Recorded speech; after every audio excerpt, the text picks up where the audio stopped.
Для начала небольшое объявление. Я решил сделать курс бурятского языка для тех, кто хочет освоить его с нуля. Для этого я создал у себя на YouTube-канале специально отдельный плейлист, и туда уже вошли два видео. Первое в качестве введения под названием «Езда без рук», и второе – это наше вчерашнее занятие под названием «Признание в любви». Туда же я буду постараюсь сделать это каждый день, выкладывать логически последующие друг за другом видеозанятия. Ну, скорее не видеозанятия, а такие информационно-познавательные, в какой-то степени развлекательные ролики.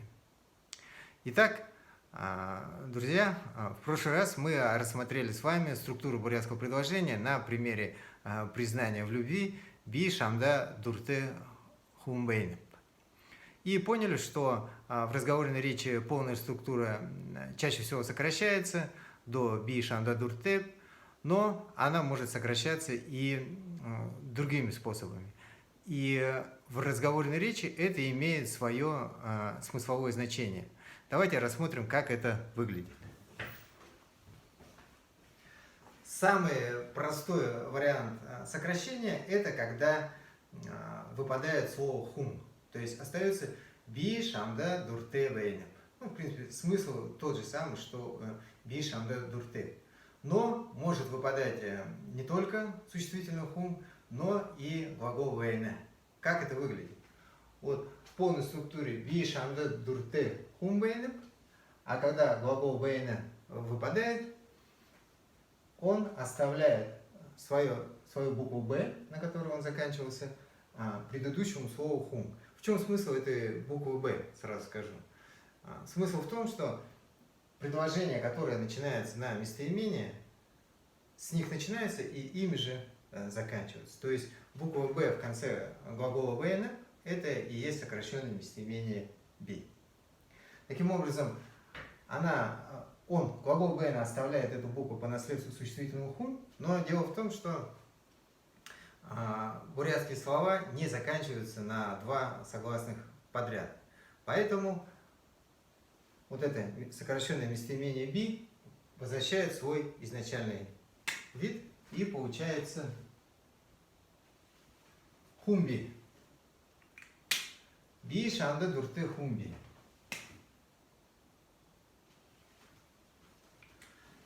Следующий нюанс.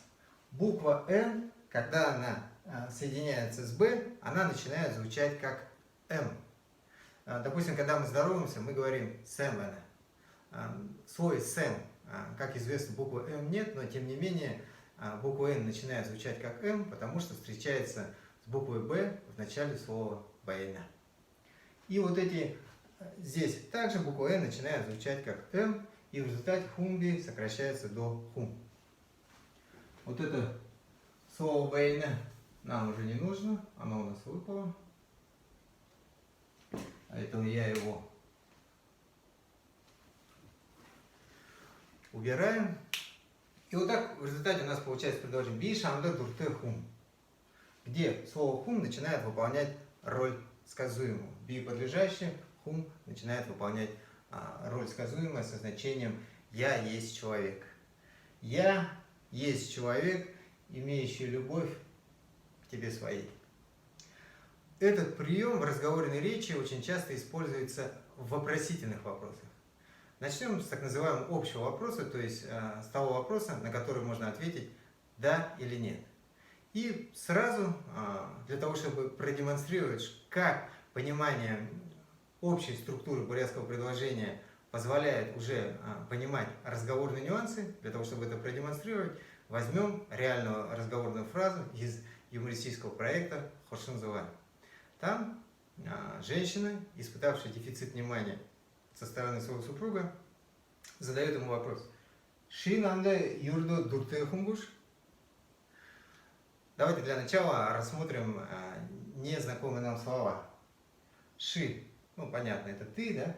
«Нанда» – это ко мне. Долгое «а» говорит о том, что ко мне своей. «Юрдо» это можно перевести на русский язык как «вообще». И вот эта частица гуш, она состоит из двух частей. Как мы помним, предложение заканчивается тем же местоимением, с которого начинается. То есть в конце частицы гуш, вот эта буква «ш», это и есть местоимение «ши» в сокращенном виде. А сама частица гу, она используется в этих самых общих вопросах, то есть на которые можно ответить «да» или «нет». Итак, ты ко мне своей вообще человек, испытывающий любовь, ну, если так буквально перевести, да, а по смыслу ты меня вообще любишь? То есть здесь слово «юрдо» уже добавляет некого эмоционального оттенка, а использование слова «хун» еще больше подчеркивает эмоциональное состояние супруги. Теперь давайте рассмотрим, как этот прием используется в специальных вопросах. В них он, кстати, используется гораздо чаще. То есть специальный вопрос – это тот вопрос, на который нельзя ответить «да» или «нет», он требует какого-то конкретного ответа. И специальный вопрос всегда содержит вопросительное слово. В данном случае этим словом является слово «ямур» со значением «какой». Ну, думаю, это знают все. Итак, «ямур юнда дурте хунта». Ямур какой? Юмун – это что-то или вещь. Д – это, мы помним, падежное окончание, которое помогает связать слово дурте, имеющее любовь, с объектом любви. И как вот получается слово хунта? В данном случае хун тоже появляется от соприкосновения букв Н и Б, но уже не с Б из местоимения би, а с Б из вопросительной частицы Б, которая всегда присутствует в специальных вопросах. Эта частица, когда соединяется с предыдущим словом, она теряет свою гласную «э» и превращается просто в букву «б». В итоге здесь получается хунта. Но буква «н» и «б» сливаются и получается хунта. Здесь мы опять же видим, что наше вопросительное предложение заканчивается на местоимение «та». То есть, в принципе, здесь можно добавить местоимение «та» и получится «та ямур юнда дурте хунта». И вот получается такой... Да, для того, чтобы понять эмоциональный смысл этого вопроса, нужен общий контекст. Это, опять же, вопрос из проекта Хошунзуга, по которому я, собственно, осваивал бурятский язык. Там сценка следующая. Пациент на приеме у врача, и врач говорит ему о том, что пора бы следить за своим здоровьем и бросить пить и курить. На что пациент отвечает: доктор, я вообще не пью, не курю. Доктор несколько озадачен и даже раздражен непривычной ситуацией и задает ему этот вопрос. Ямур юнда турте хунта. К какой вещи вы человек, испытывающий любовь? И вот это использование хун помогает подчеркнуть его эмоциональное состояние. Ну, пациент отвечает: ну, бузы люблю. В итоге доктор запретил ему и бузы есть, с понятной реакцией со стороны пациента. Люблю бузы можно сказать в разговорной речи «бузда дуртепта». Вот здесь это наше падежное окончание, которое связывает предмет любви бузы со словом дуртеп, то есть имеющий любовь. И здесь нам незнакомое слово «да» встречается, хотя незнакомым его можно назвать условно, потому что в разговорной речи вы ее очень часто слышите. Другое дело, что здесь она звучит ближе к «та», поскольку она, опять же, соприкасается с буквой «б» в конце слова «дуртеп». Буква «б» в конце слова «дуртеп» оглушается, звучит как «п», влияет на вот эту букву и звучит примерно как «бузда дуртеп та». В каком значении она здесь употреблена? Она придает всей фразе восклицательное значение. То есть «я люблю бузы». Теперь, друзья, еще несколько слов о произношении. Вы, наверное, заметили, что когда я говорю «дурте», я не произношу вот эту гласную.